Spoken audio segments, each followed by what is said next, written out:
L'histoire d'aujourd'hui vient d'un recueil que j'ai trouvé au hasard de vacances passées en Auvergne.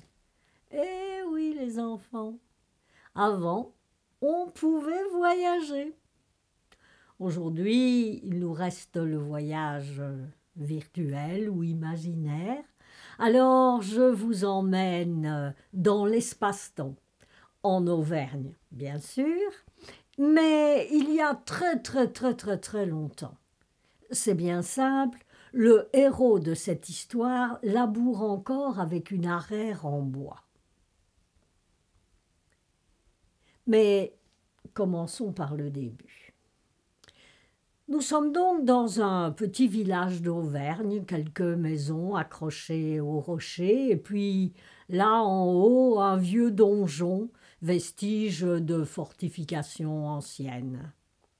Dans ce village, il y a la maison de Pierre et Marie. Ce sont deux vieux, fort paisibles. Ils ont un petit champ là-bas, en bas, dans la vallée. Et justement, ce jour-là, Pierre est allé labourer. Le soleil brille, le ciel est bleu, il fait très chaud. Pierre s'arrête, s'essuie le visage d'un revers de manche, regarde le sillon. Quelque chose brille. Il se penche pour mieux voir. Ouais.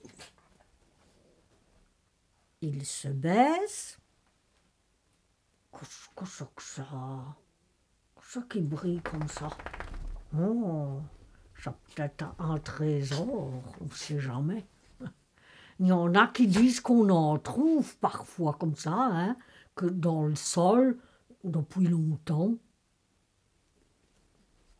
Pierre gratte la terre, en sort quelque chose de plat, grand comme la main.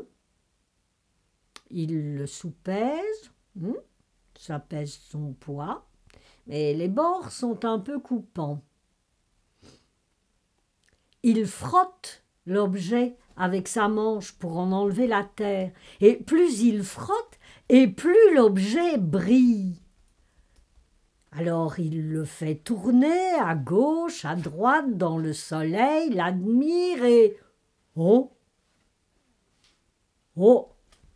Mais qu'est-ce que c'est que ça? Un vieux? Oh! Il est laid! Ah!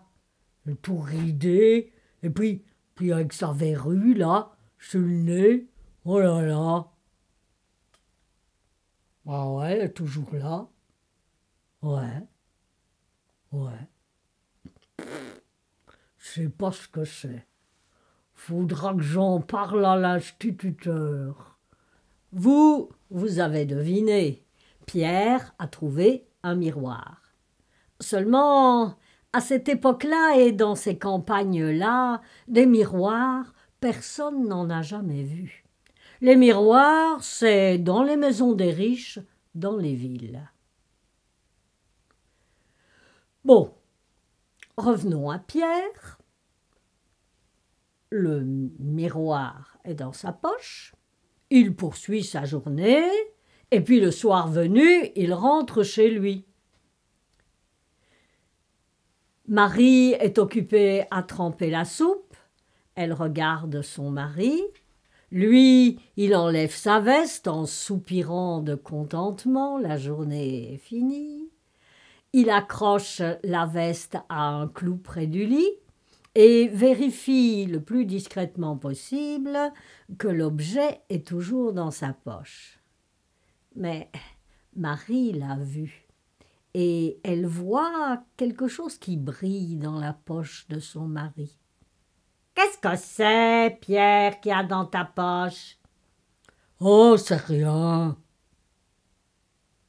C'est vrai, il ne va tout de même pas avouer à sa femme que lui, l'homme, il ne sait pas tout, et que lui, il ne sait pas ce qu'il a dans sa poche. On a sa dignité tout de même. Oui, seulement elle, Elle est mordue par la curiosité. « Mais si, Pierre, je vois bien, il y a quelque chose dans ta poche, montre !»« Oh, mais non, c'est rien, je te dis. » Marie n'insiste pas.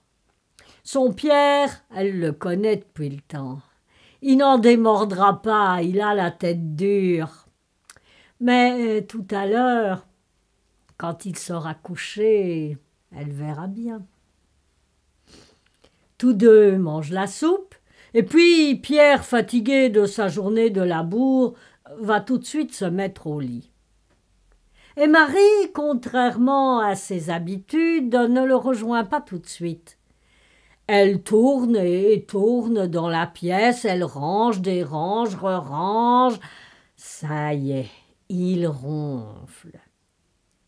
À petits pas, elle va vers la veste, en tire l'objet plat et brillant, l'emmène sous la lampe pour mieux voir et... Ah! Oh ben ça! Une femme! Bah elle est moche. Oh là là, elle est toute ratatinée, elle a du poil au menton. Elle aurait pu choisir une jeune, hein, tant qu'à faire. Hé, Pierre! Et elle s'en va au lit. Elle vous secoue son mari jusqu'à ce qu'il se réveille. Eh bien, Pierre, quand même, tu vas m'expliquer? Et tant qu'à faire, t'aurais bien pu choisir une jeune, hein, tu ne crois pas? Et